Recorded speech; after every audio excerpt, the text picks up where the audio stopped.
Good morning, students.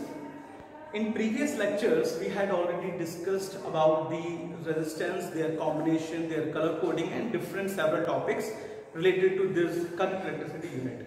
और आज के इस लेक्चर में हम लोग जो टॉपिक कवर करेंगे वो टॉपिक होगा electromotive force, that is EMF of a cell and internal resistance.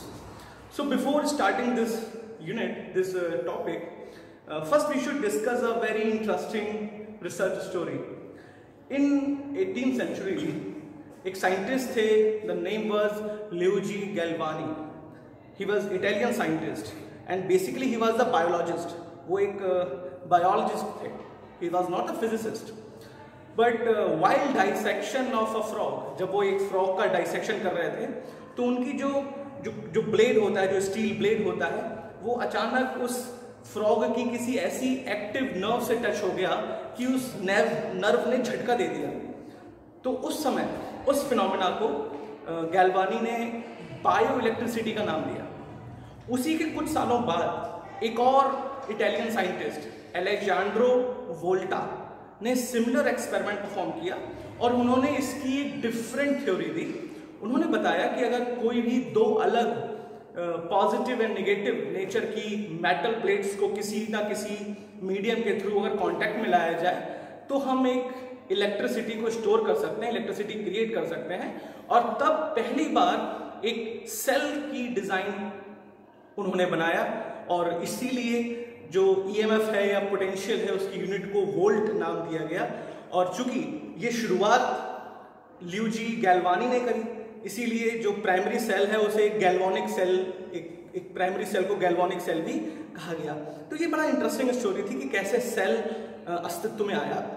तो जब बात हम किसी सेल की करते हैं तो सेल का मतलब एक ऐसे कंपोनेंट से है, एक ऐसी डिवाइस से है जिसमें एटलीस्ट दो इलेक्ट्रोड हो और वो इलेक्ट्रोड किसी ना किसी इलेक्ट्रोलाइट के माध्यम से एक दूसरे से कनेक्ट हो and there will be a salt bridge also.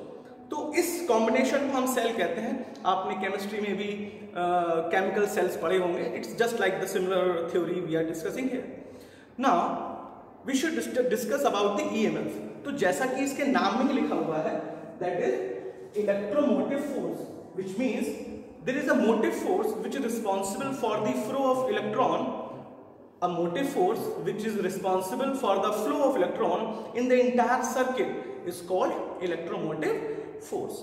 तो हर एक सेल का अपना एक इलेक्ट्रोमोटिव फोर्स होता है, but that electromotive force was calculated when the cell or a battery is not connected in a circuit. यानी जब कोई बैटरी या सेल, हमें पता है ये किसी सेल का सर्किट सिंबल है, अगर ये पॉजिटिव इलेक्ट्रोड है, ये नेगेटिव इलेक्ट्रोड है, और अगर ये सेल किसी सर्किट में कनेक्ट नहीं है, किसी सर्किट से जुड़ा हुआ नहीं है, ये हम ऐसे कहें कि इस सेल से कोई भी करंट ड्रॉ नहीं करी जा रही है, उस परिस्थिति में, उस कंडीशन में इस सेल का जितना भी मोटिव फोर्स है, दैट इज इलेक्ट्रोमोटिव फोर्स, उसका EMF कहलाएगा. और यही सेल जब किसी सर्किट में जोड़ दिया जाएगा, फॉर एग्जाम्पल अब ये सेल किसी एक सर्किट में जुड़ा हुआ है, ये कोई इलेक्ट्रिक बल्ब लगा है, इस कंडीशन में इसमें जो इलेक्ट्रोमोटिव फोर्स ड्रॉ होगा वो उसका पोटेंशियल कहलाएगा V. सो दोनों में डिफरेंस क्या है? कब कोई सेल का EMF कहलाएगा, कब कौन सी चीज उसका पोटेंशियल कहलाएगा, वोल्टेज कहलाएगा, इस चीज को एक बहुत बेसिक सिंपल मेथड से समझते हैं. ये मेरा बड़ा पसंदीदा मेथड है इसको समझने का. आप समझिए, मान लीजिए आप किसी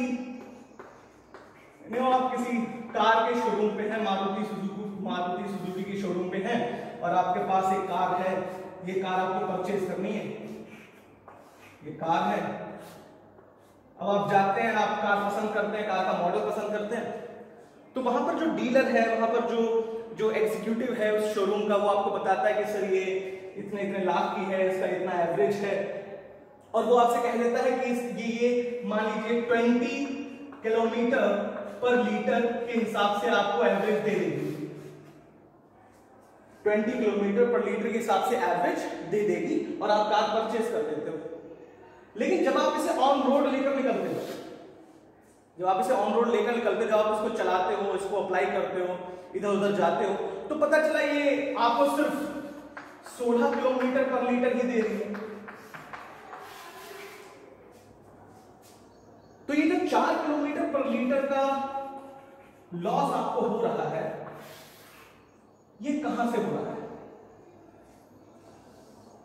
शोरूम में तो 20 किलोमीटर पर लीटर था, ऑन रोड 16 किलोमीटर पर लीटर है, so there is a loss of 4 kilometer per liter.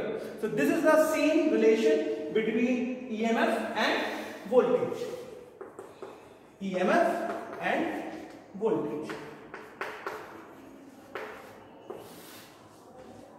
यानी जब आपकी कार ऑन रोड नहीं चल रही है, वो शोरूम में खड़ी हुई है, उस पर किसी भी प्रकार का वर्क अप्लाई नहीं हो रहा है, तब उसका जो एवरेज है दैट इज ईएमएफ बिल्कुल सेल की तरह है। यानी शोरूम माइलेज को हम ईएमएफ कह सकते हैं, ऑन रोड माइलेज को वोल्टेज कह सकते हैं।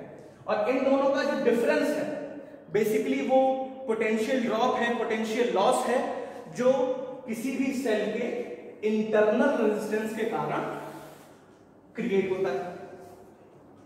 So this is the simple relation between EMF and voltage कि EMF किसी सेल के शोरूम माइलेज की तरह है कि जब हमारा सेल सर्किट में नहीं लगा तब उसमें कितनी कैपेसिटी है किसी भी इलेक्ट्रॉन को पूरे सर्किट में फ्लो कराने की, दैट इज EMF। और वही सेल जब किसी सर्किट में कनेक्ट हो जाता है तब उसके पास कितनी पोटेंशियल है उस सर्किट में इलेक्ट्रॉन को फ्लो कराने की, that is called voltage।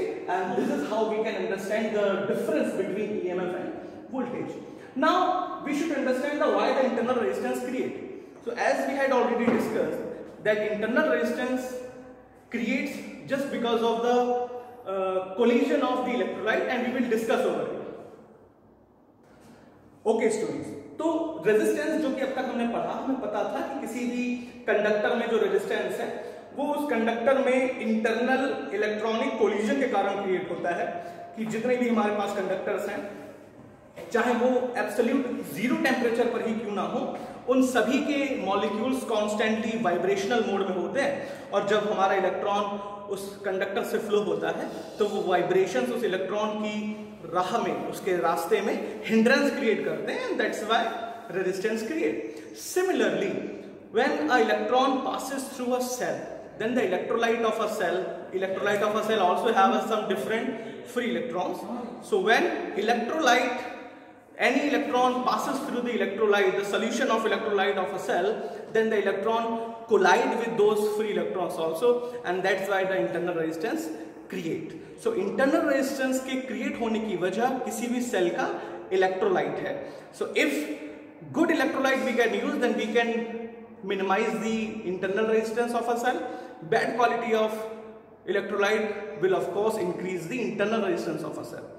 That's why we used to use those type of cells which have low internal resistance, and we will discuss over it. Now suppose there is a EMF of a cell is E while it is in open, which means it is not connected in a circuit, and when the same cell is connected in a circuit which is then the potential is V. So the difference is E and V is called the potential drop. Potential drop due to internal resistance.